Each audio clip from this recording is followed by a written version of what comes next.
स्वतःचं घर आहे. अरे भीक मागून खातो का मित्रो?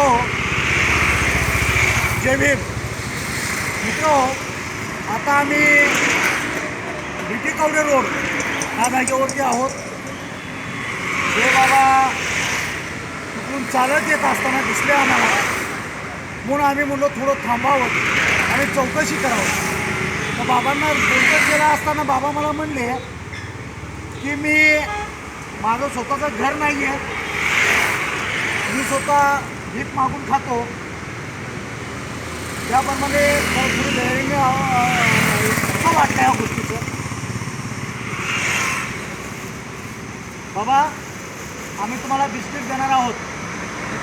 एक देतो, तुम्हाला एक पाहिजे ना, एक बिस्किट देतो आणि कपडे लगेच घालायचे. पण का कपडे नको आहे तुम्हाला? का कपडे नको आहे तुम्हाला?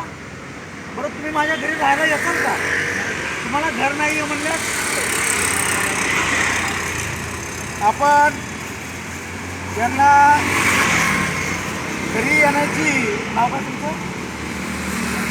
मला संपूर्ण नाव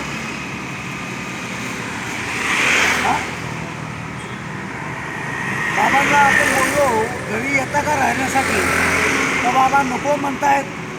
पुन्हा त्यांना आपण हे कपडे देऊ केले तरी देखील बाबा म्हणतात की आम्हाला कपडे नको आहेत. बेवारसमध्ये जीवन जगतायत, कुठे पडेल ते खालतायत. तर आपण त्यांना जेवण देत असतो, घरी घेऊन जायचं होतं, परंतु ते नको म्हणतायत. म्हणून आपण त्यांच्या इच्छेच्या विरोधात कोणतंही काम करणार नाही आहे. त्यांना म्हणलं होतं की आपण आंघोळ घालतो, दाढी करू, केस कापू. तरी बाबा म्हणलेले आहेत की मला दाढी कापायची नको किंवा केस कापायची नको, फक्त मला माझ्या ह्याच्यामध्ये जेवण आहे, फक्त तुम्ही मला एक बिस्किट द्या.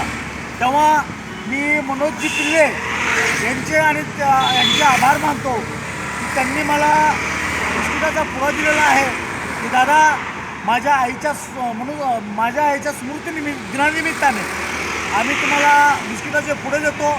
ते तुम्ही गोरगरीब जनतेपर्यंत पोचा, अनाथ बेवारसापर्यंत पोचवा म्हणून रुग्णांपर्यंत. त्याप्रमाणे आपण बाबांना बिस्किट देत आहोत. बाबांना 2-4 बिस्किट द्यायचे होते, पण बाबा म्हणले की फक्त मला एकच बिस्किटचा पुडा देत आहे. त्याप्रमाणे आपण त्यांना देत आहोत. बाबा व्यवस्थित राहा. हां.